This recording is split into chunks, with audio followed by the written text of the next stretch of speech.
ইতিহাসের নির্মম অত্যাচারের কালো অধ্যায় রচিত হয়েছিল এই জমিদার বাড়ির আঙিনাকে ঘিরে।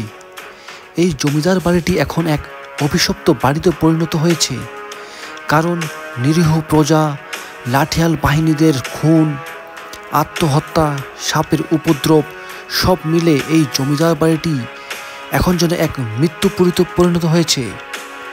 সন্ধ্যা হলেই শুরু হয়ে যায় অশুভ শক্তির এক লঙ্কাকাণ্ড। বন্ধুরা, আজ আপনাদের সামনে তুলে ধরব এই জমিদার বাড়ির ভয়ঙ্কর কিছু অভিজ্ঞতার কথা, কারণ বেশ কয়েক বছর আগেই এখানে এক মহিলা আত্মহত্যা করে। দেখুন বন্ধুরা, কতটা ভুতুরে এই বাড়িটি।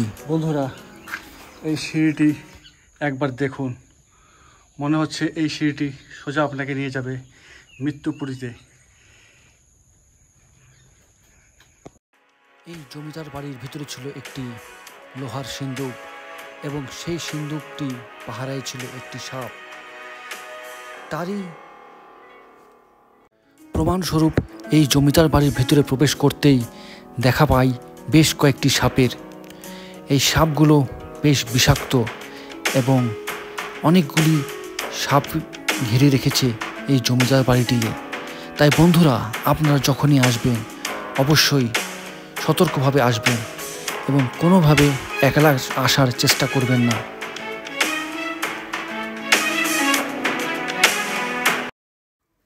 স্থানীয় লোকজনের সাথে আলাপ করে দেখি তারা এই সাপ সম্পর্কে কি বলে। ভিতরে একটা সিন্দুক ছিল, সিন্দুকটা হলো বড় সাইজের ছিল, ওটার ভিতরে বিশাল একটা সাপ ছিল। মানে এই জায়গায় অফিস ছিল, এই অফিসটা যখন ওই জায়গায় গেল ওটা নিবার ছিল, তখন নিতে পারে নাই।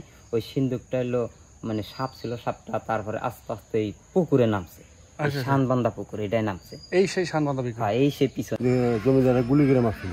গুলি করে মারছিল? সে কে ছিল এখানকার? সে আসলে ওই জমিদার টেদের নাটিয়াল, লাঠিয়াল বাহিনী।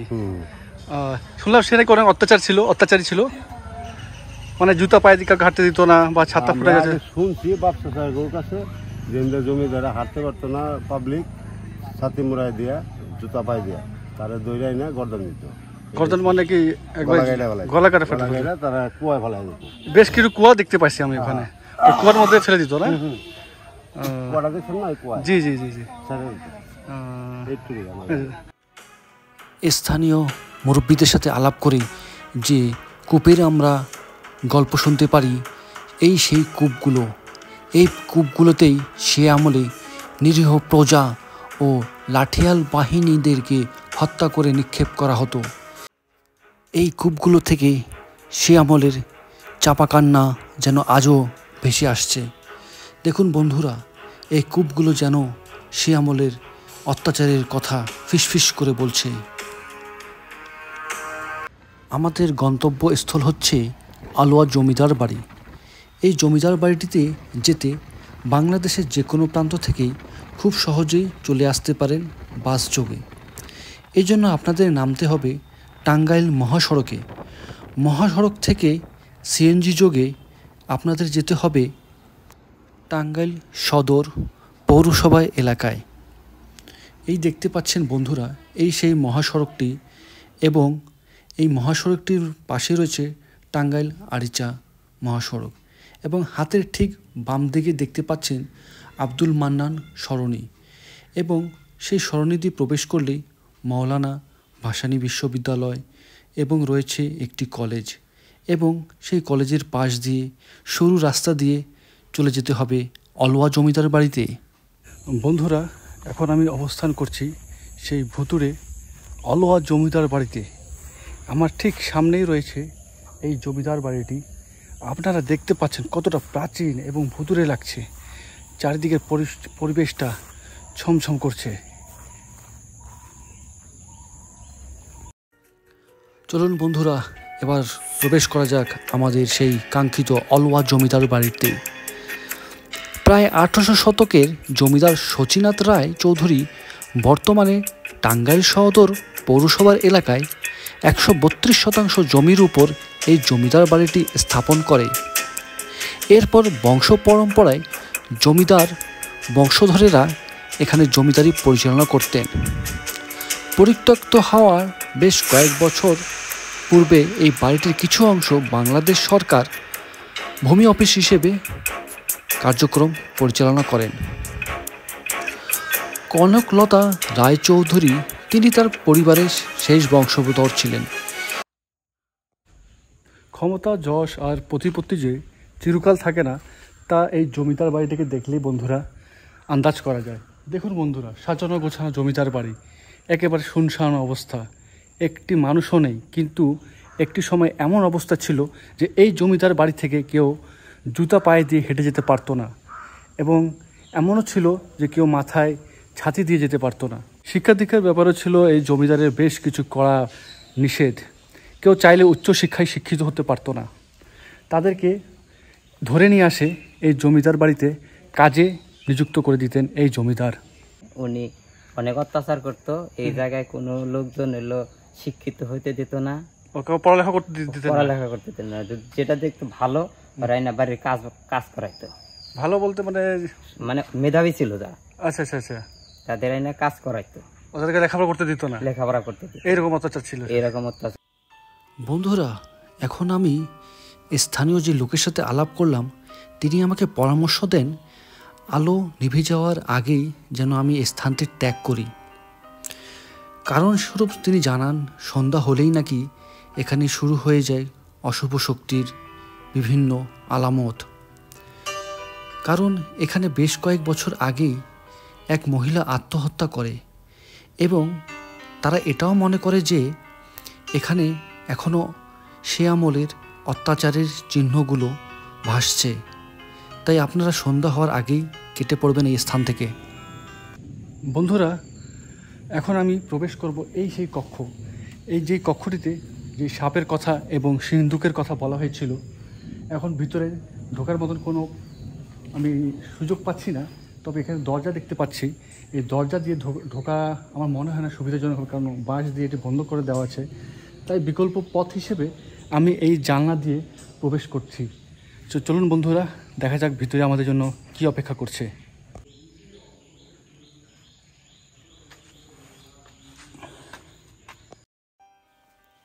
এই সমগ্র জমিদার বাড়িতে বর্তমানে আমি একাই অবস্থান করছি।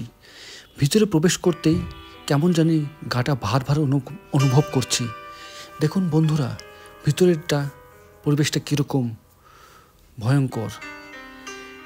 এই যে এখন যে দরজাটা আমরা দেখতে পাচ্ছি, এই দরজাটি এখন বন্ধ করে রাখা হয়েছে। এই দরজাতেই ভিতরে যে কক্ষ রয়েছে সেখানেই সেই মহিলা আত্মহত্যা করে। ভিতরে এতটা অন্ধকার হবে আমি কল্পনাও করতে পারিনি।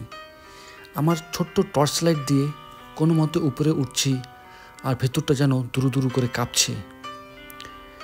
সে আমলের অত্যাচারের সাক্ষী হিসেবে দাঁড়িয়ে রয়েছে এই জমিদার বাড়িটি। প্রতিটি কক্ষই যেন নিজস্ব ইতিহাস ব্যক্ত করছে। দেওয়ালগুলি যেন ফিসফিস করে বলছে সে আমলের অত্যাচারের কথা। ভিতরে ঢুকছি আর মনের ভিতরে এক অন্যরকম অনুভূতি কাজ করছে। বাহিরে আলো হলেও ভেতরটা কিন্তু ঘুটঘুটে অন্ধকার। এটি হলো সে আমলের তাদের বারান্দা বা বেলকনি। বেলকনিটি দেখতে পাচ্ছি বন্ধুরা, কি সুন্দরভাবে ডিজাইন করা রয়েছে। সামনের দিকে এগিয়ে যাই, দেখি কি আছে আমাদের জন্য।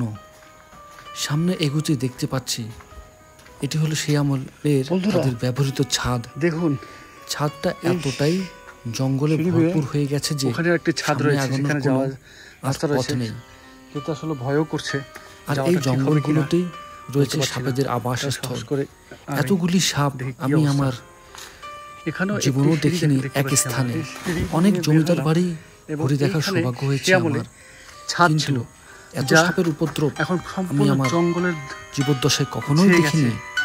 তাই বন্ধুরা, সাপ থেকে থাকবেন সব সময় আমার তো সাবধান। ভয় করছে।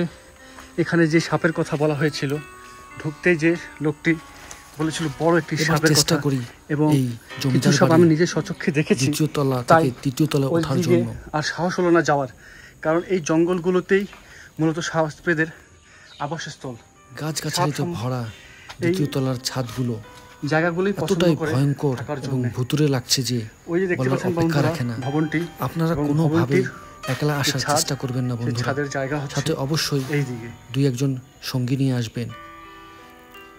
যেহেতু এসে পড়েছি, ভয়ও লাগছে, কিন্তু কি করার, এত কষ্ট করে যেহেতু এই কাঙ্ক্ষিত অলুয়া জমিদার বাড়িতে এসেছি, তাই সমগ্র জমিদার বাড়িটি না ঘুরে গেলে কেমন হয়। তাই বন্ধুরা আস্তে আস্তে করে উঠে পড়লাম জমিদার বাড়ির ছাদে। এই শুনশান নীরবতা, এই স্নিগ্ধ পরিবেশ আর এই খোলামেলা ছাদটি যেন সে আমলের ইতিহাস ব্যক্ত করছে। বাড়িটিতে দেখুন বন্ধুরা কতটা নান্দনিকভাবে তৈরি করা হয়েছিল এই জমিদার বাড়িটি। রহস্যের সন্ধানে। দেখুন বন্ধুরা এখন বর্তমানে অবস্থান করছি ভবনটি একবারে ছাদে। ছাদের উপরে ওই দেখেন বন্ধুরা দুটি ছোট ছোট গম্বুজের মতন, দেখুন কি নান্দনিক ডিজাইন এবং নকশা। এই নকশাগুলোই পরিচয় করে আভিজাত্যের।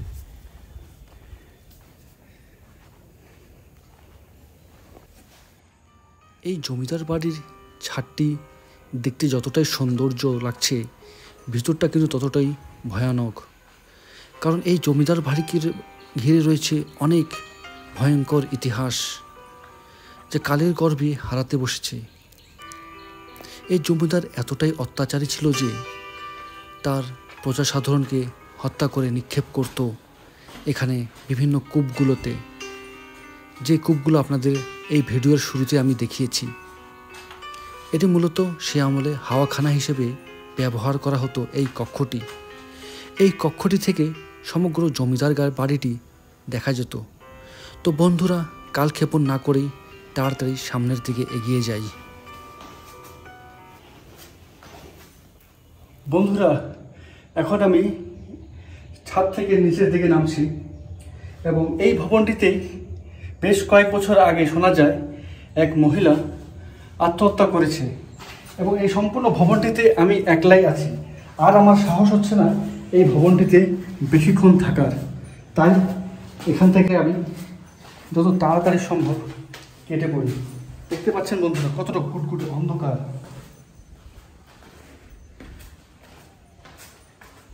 এখানে থাকা একেবারে নিরাপদ আমি বোধ করছি না, এতটাই অন্ধকার বলার অপেক্ষা রাখে না। এই জায়গাটাতে একটা বাথরুম দেখতে পাচ্ছি বন্ধুরা, আমার সাহস হচ্ছে না বন্ধুরা, এখান থেকে আমি তাড়াতাড়ি সম্ভব বের হয়ে যাব। যতই নিচে নামছি অন্ধকার ততই বেড়েই চলেছি।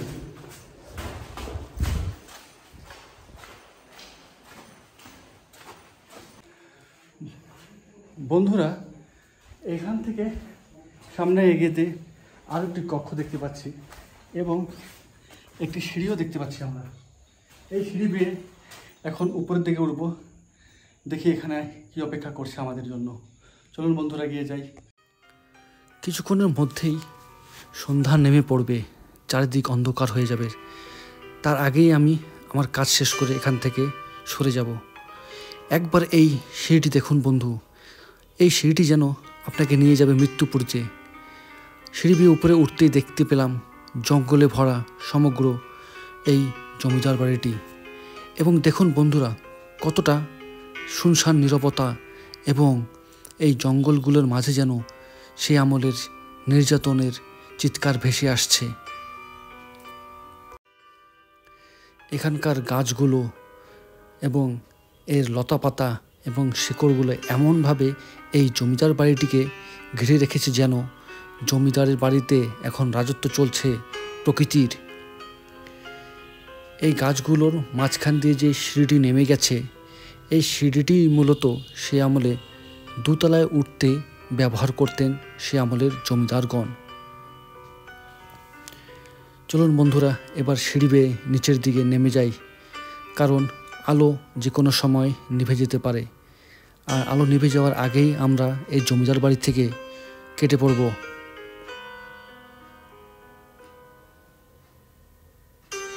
যখন আলোতে আজ থাকছি তখন একটু সাহস পাচ্ছি, কিন্তু এই জমিদার বাড়ির ভিতরে ঢুকতেই যেন গা হাত পা ঝিমঝিম করছে, পুরো শরীরটি যেন ভার ভার অনুভব করছি। খুব ভয় করছে বন্ধুরা, কারণ সাথে তো কেউ নেই। আপনারা যখনই আসবেন সে অবশ্যই কিন্তু 2-3 জন সাথে নিয়ে আসবেন। এই জায়গাটি মূলত মনে হয় পুজো অর্চনার কাজে ব্যবহার করা হতো।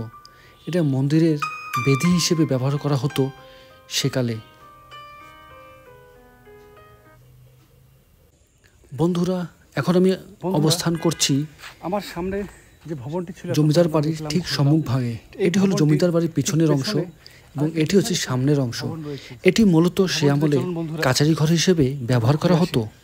চলুন বন্ধুরা, সামনের দিকে এগিয়ে যাই এবং দেখি কাচারি ঘরটিতে কি কি আমরা দেখতে পাচ্ছি।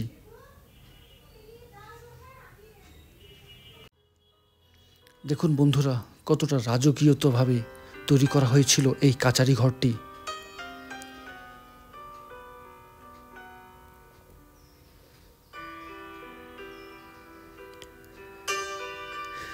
মূলত খাজনা আদায়ের এবং জমিদারের বিভিন্ন প্রশাসনিক কাজ করা হতো এই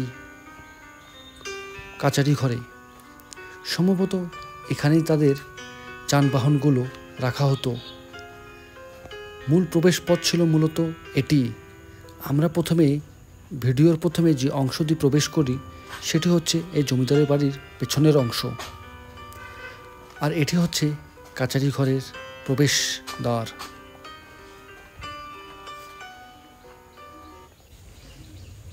চলুন বন্ধুরা, এই ভবনটিতে একটি আমরা কক্ষ দেখতে পাচ্ছি।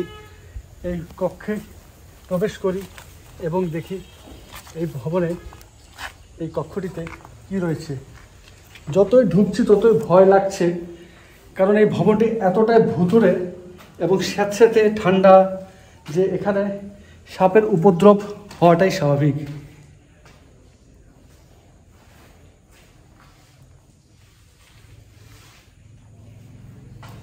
এই জমিদার এতটাই অত্যাচারী ছিল যে সে তার প্রজাদের উপর চালাতো নির্মম নির্যাতন। খাজনা ঠিক মতন দিতে না পারলে বা তার জমিদার বাড়ির সামনে দিয়ে কেউ যদি জুতো পায়ে যেত বা ছাতি মাথায় দিতে যেত, তাহলে তা করা হতো শিরচ্ছেদ এবং তার লাশগুলো ফেলে দেওয়া হতো কূপে। এমনকি তার লাঠিয়াল বাহিনীরা যদি কোনো সময় কোনো ভুল ত্রুটি করত, সেক্ষেত্রেও ছিল তাদের সাথে নির্মম অত্যাচার। তাদেরকেও দুনালা বন্দুক দিয়ে গুলি করে ফেলে দেওয়া হতো এই জমিদার বাড়ির কূপে।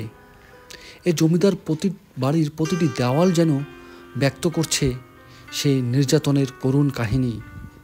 ফিসফিস করে যেন বলছে সে আমলের নির্যাতনের কক্ষে এক করুণ কাহিনী। দেখা যাচ্ছে চুন সুরকি ঢালাই করা এবং রেল লাইনের যে স্লিপারগুলো ব্যবহার করা হয়েছে সেটি আজও দৃশ্যমান।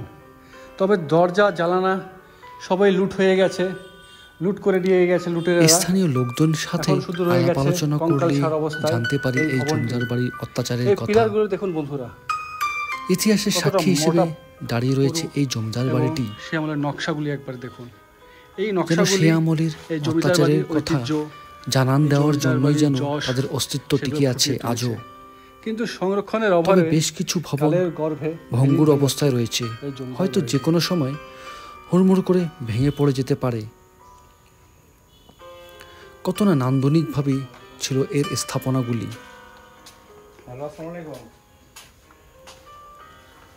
সবকিছুই ছিল সাজানো গোছানো, কিন্তু অত্যাচারের মাত্রা ছিল সহ্যের সীমার একেবারে উপরে।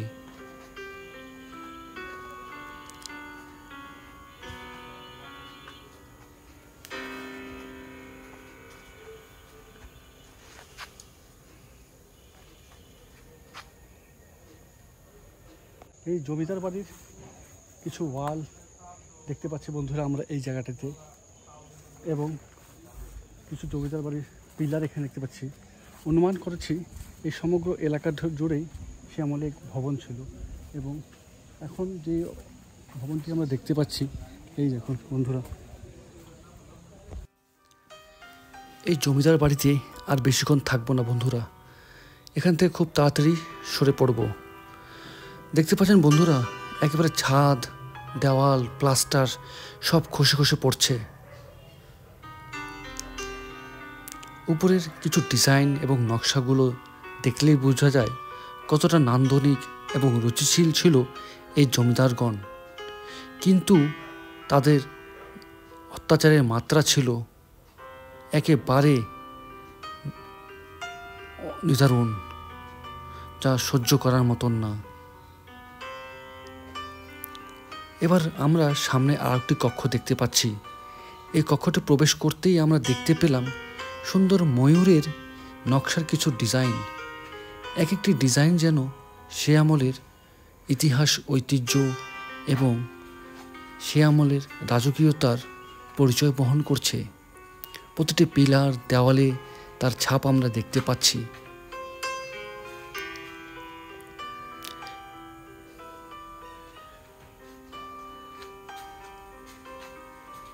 কতটা নান্দনিকভাবেই না তৈরি করা হয়েছিল এই জমিদার বাড়িটি। সামনে এগোচ্ছি এবং প্রত্যেকটি কক্ষেরই রয়েছে এটির নিজস্ব বৈশিষ্ট্য, নিজস্ব নকশা এবং তার আলাদা একটি ভাব। তো বন্ধুরা, সামনের দিকে এগোতে এগোতে প্রায় ভবনটির শেষ প্রান্তে চলে এসেছি। এটি মূলত রয়েছে ভবনটির শেষ প্রান্ত। বন্ধুরা, আপনাদের এই ভিডিওটি কেমন লাগলো তা অবশ্যই কমেন্ট বক্সে জানাবেন এবং আপনাদের প্রতি রইল একটি বিশেষ অনুরোধ, আপনারা যখনই এই জমিদার বাড়িটি আসবেন অবশ্যই সাথে 2-3 জন সহ আসবেন, একলা কোনোভাবে আসবেন না। আপনারা দেখতে পাচ্ছেন বন্ধুরা, সমগ্র জমিদার বাড়িতে একটি মানুষও নেই, শুধুমাত্র আমি রয়েছি এবং প্রতিটি কক্ষতে রয়েছে এক অন্যরকম অনুভূতি। ভিতরে প্রবেশ করতেই যেন গা করবে আপনাদের ছমছম এবং পুরো শরীরটি ভার ভার অনুভব করবেন। তাই বন্ধুরা, যখনই আসবেন খুব সকাল সকাল বা দুপুরবেলায় ঢোকার চেষ্টা করবেন, কোনোভাবেই সন্ধ্যা এখানে কাটাতে চেষ্টা করবেন না। তা বন্ধুরা, এই জমিদার বাড়ি নিয়ে যদি আপনাদের কিছু জানার থাকে তা অবশ্যই কমেন্ট বক্সে জানাবেন এবং আমার এই চ্যানেলের ভিডিওগুলি আপনাদের কেমন লাগে তা অবশ্যই কমেন্টস করে জানাবেন। এক ভয়ঙ্কর অভিজ্ঞতা থেকে আজ এখান থেকেই বিদায় নিচ্ছি। আল্লাহ হাফেজ বন্ধুরা, দেখা হবে নতুন কোনো ভিডিওতে। ভিতরে যে সিন্দুকটির কথা আমরা শুনেছি এবং যে সাপের কথা আমরা শুনেছিলাম, সেই সিন্দুকটি ছিল ওই কক্ষটিতে এবং যে সাপটি ছিল সেই সাপটি আস্তে আস্তে নেমে এই পুকুরটিতে নেমে পড়ে। এই সেই পুকুর। তো বন্ধুরা, এই অলওয়া জমিদার বাড়ি থেকে এখন আমি বিদায় নিচ্ছি। দেখা হয়ে যাবে খুব তাড়াতাড়ি আপনাদের সাথে নতুন কোনো ভিডিওতে। সেই সাথে আমার চ্যানেলের সাথেই থাকুন নিত্য নতুন ভিডিও দেখার জন্যে। ধন্যবাদ।